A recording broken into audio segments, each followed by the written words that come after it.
What if Issei was in Arrancar Part 6? Brought to you by Why Can't Be What If?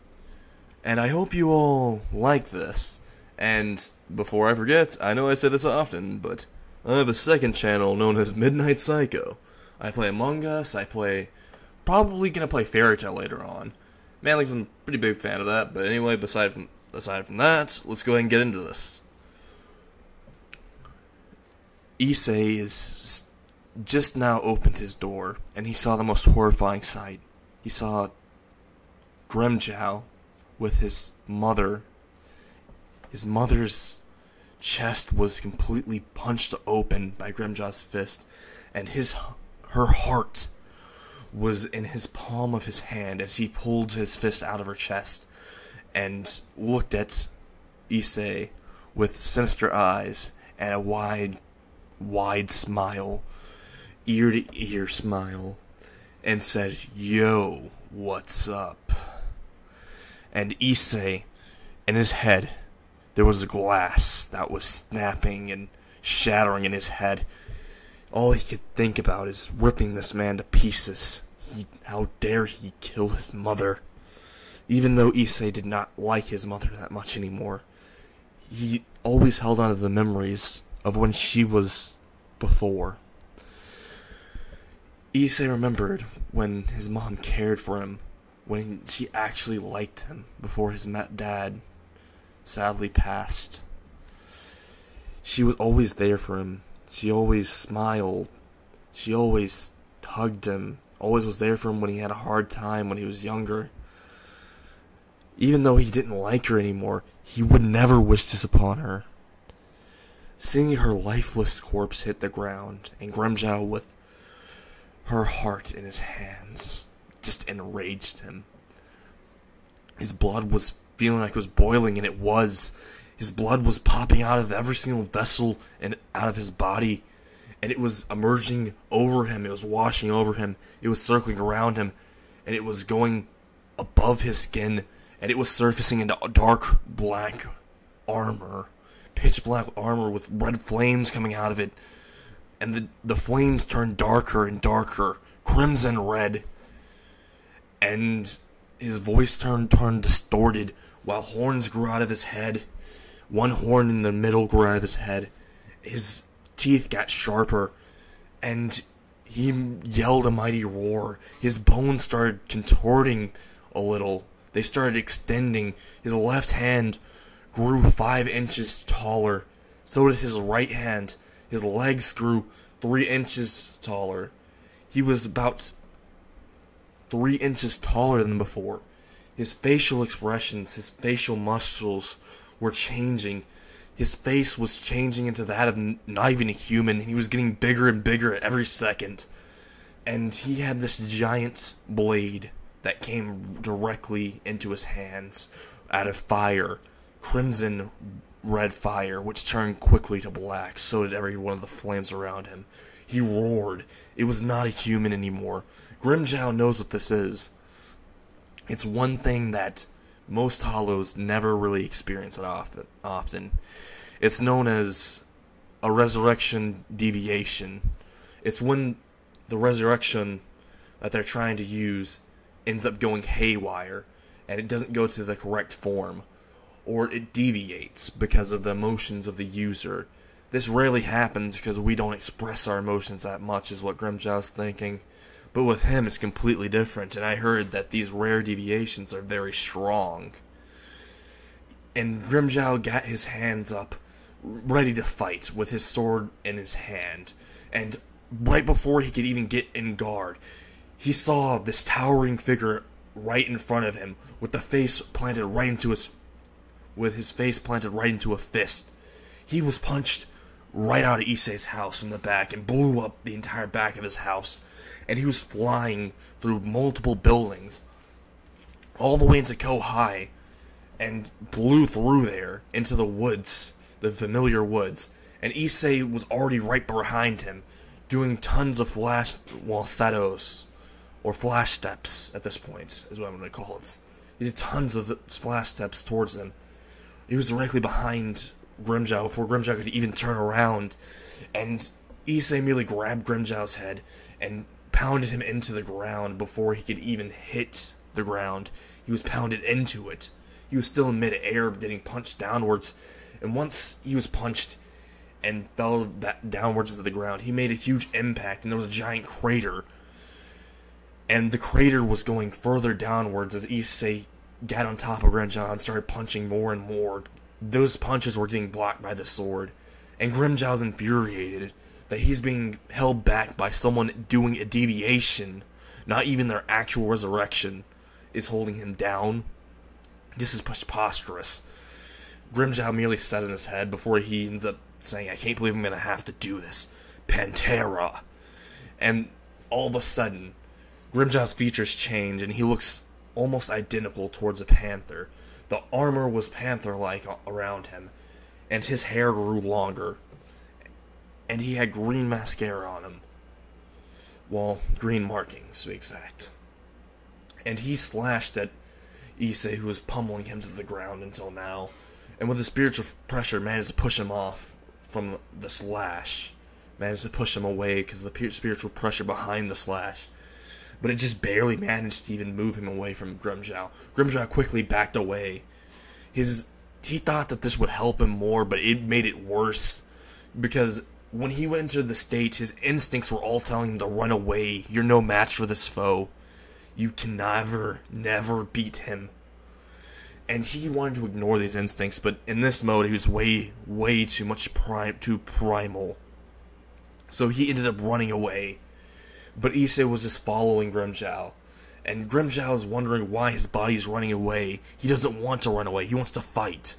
But his survival instincts are what's making him run.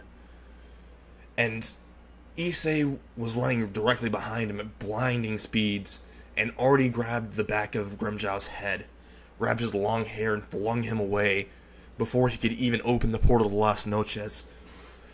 He was flung away from it. Right when it opened, Issei looked at the portal and growled as loud as he could. And it caused all the birds from the forest to rise outwards. And it caused the people in Kohai to be scared. And Issei was roaring so loud and so much spiritual pressure was coming around that the whole sky started turning completely black. Pitch black. And the moon, which was out, turned completely blood red, with black blood oozing out of the moon. And it growing a face and smiling and saying, "You have enraged the Oni and the Bone Dragon. Meet your doom." And Grimmjow, who was on the ground in front of Issei now, because he just blitzed in front of him, is now scared shitless because all this spiritual pressure oozing out of him. It was more than Aizen when he was with the Hogyoku merged with him. It was way more than that. This is terrifying to him. He looked upwards towards the moon, and he's wondering, is that actually real or is this an illusion? And the enraged Issei merely looks at him, raises his hand above him, and aims it downwards as hard as possible. And Grimmjow could feel the impact of it directly into his stomach. And he didn't think he was going to take that much damage, but when he looked down, his entire stomach was gone. There was a giant hole. He was bleeding. And Grimmjow looked at him and said, "What monster are you? I'm the king of Las Noches. But you're the king of everything, it seems. This power is so destructive, but you don't even use it for that purpose that it's meant for, to destroy everything, to become king, to take it all for yourself. Why don't you use it like that? Before he could say anything, his hand fell to the ground when he was putting his hand towards Issei. Once it fell to the ground, and he started to bleed out and close his eyes, Issei continuously pummeled his corpse. He kept on punching downwards over and over. Before Grimmjow died, he wondered, why am I so weak now? I was a lot stronger before. And then he gets a relapse in memory. He remembers before he left here that Aizen gave him some coffee. Some tea, to be exact. It was quite odd, but Grimmjow didn't exactly accept the tea. But he did drink a drink that he got from the human world, a sports drink. And then he remembers he must have used Kyugetsu. He must have used it against me. He must have used it at that moment to make me think I was drinking the energy drink that I bought, but I was actually drinking the tea. He merely put it in the bottle. God damn it. The tea was laced with not just sedatives. They were laced with, hollow sealing. Hollow sealing is a certain pill that Eisen came up with failed experiments. It seals away any hollow powers within someone's body once ingested. It seals it away temporarily for 7 hours. And it only took Grimmjow 3 hours to get there. As Grimmjow faded out of consciousness, he found his answer, and he died. But Issei, in his enraged form, non-human form, and grotesque, punched him over and over, even though he's dead already. He was grinding the bones to dust, and continued pummeling the flesh, even when the flesh was peeling all the way off, and there was only crushed bones with melted flesh all over it. Not even melted, just completely pounded to where it looked like it was completely melted. And then the fists gained fire towards it, and he started punching even more with flames ensuing it, melting it into a little soup. Melting into soup. And continuously punched the liquid with the little bone fragments over and over for hours and hours. Until Rias, Akino, Konako, and Serzex came, and they saw what the cause of all of the commotion was. They knew it was Issei because his power, even though it was a lot higher than it was previously, it was a lot more similar to Issei than anyone else. They called out to him, but Issei merely didn't listen. Konako started running up towards him and said, Issei, snap out of it. And once she said this, Issei looked at her, his eyes still unwavering, and continued punching the soup that was left on the ground, which was once Grimmjow. Even until Konako walked up towards him, a little bit weary, and grabbed onto his back, and said, You're not alone. You don't have to do this. I don't know what happened, but just speak to me. And the giant's Oni, which was now Issei, had a few tears in his eyes, and he looked at Konako. One of his eyes turned back to normal. The other one was completely pitch black with red. And a yellow in the inside. Red outlining and yellow on the inside. The pupil was yellow. And when the tears in his normal eyes dried up, it came back to normal. The other eye came back to normal. Issei started to calm down until he sees Konako on the ground with a little hole in the back of her, in her back, and he gets more enraged. He looks upwards and he sees a man with a blade in his hand, with slick back hair and glasses on, and he's staring at him saying, You're quite a lot more powerful than I expected. It looks like I'm gonna have to take you on myself. I hope you don't mind me getting rid of that pest over there. This man was Sosuke Aizen, and Issei was about to confront him with all the rage in his body. Once he saw Konako, he snapped more. The anger, the hatred was so much. The power increased from him. He screamed and screamed. His power was rising. Aizen could feel it. He merely smirked at this, though. And he flash-stepped exactly behind Issei and said, You may have more power than me. You don't have enough technique or speed. And just like that, once he was behind Issei, Issei fell to the ground, coughing up blood. and severed in clean in half. Issei looked as Aizen walked towards Rias and them and slashed at them, tearing them to pieces with his blade, ripping them all into pieces. And Issei merely cried and looked at this and felt more rage. His lower body started to connect to his upper body. He started reattaching himself with regeneration that he didn't know he had. And he started to revert back to his normal form. And he was going to get ready to confront him. He got back up and rushed towards him as he was about to swing down at Kiba. And Issei pulled out his blade and he struck to the side of Aizen, while Aizen merely said, "You thought this was real, but it was just..." And he heard someone whisper behind him. Issei heard exact distinct voice behind him. He knew it was Aizen. He looked behind him, and Aizen merely said, "It was an illusion," and plunged his blade through his chest, but then realized the hole in his chest is there. And Aizen said, "Oh shit," and Issei punched him in the face, and Aizen flew backwards as far as possible, because even though the deviation that Issei went through was off, some of the power still remained temporarily. But he used the last of it to punch Aizen away. He told Sir Zex to teleport everyone away, to get them out of this. This is my fight and mine alone. I won't let any of you die for this. And Sir Zex merely said, "I'll be fighting with you."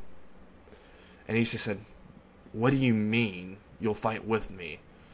And Sir Zex appears behind Issei and says, "Just as it means," and plunges his hand directly into Issei's head, going straight through and ripping out his brain. And Issei falls to the ground and looks behind him and notices Sir Zex with a smile on his face, and looks to the side where he punched Aizen away. With his enhanced vision from his previous state, he saw that that wasn't Aizen that he punched away, and he saw the head was clean gone. It was Sir Zex he punched away. He killed him in that one punch that he used with all of his power he could. This is unbearably terrifying to him. He just wishes this would all end. Just, why won't it end? The suffering, as Issei finally hit the ground and was bleeding out of his head. And Sosuke Aizen put his brain right beside him and said, "All I had to do was, well, disappear and swap out Sir Zex behind you while using my famous Zanpakuto, Shuigetsu, just to fool you. I didn't even have to do anything really here. Also, your friends are still alive. Would you like to see them before you pass?" Issei's regeneration was still trying to heal his brain. It was trying to regenerate it, to be exact, using majority of his power to regenerate it. He was stuck there watching, not moving. And as soon as Sosuke snapped his fingers, the illusions of Kiba and all of them dead was gone. It was them standing perfectly fine, trembling in fear, while looking at Sosuke Aizen.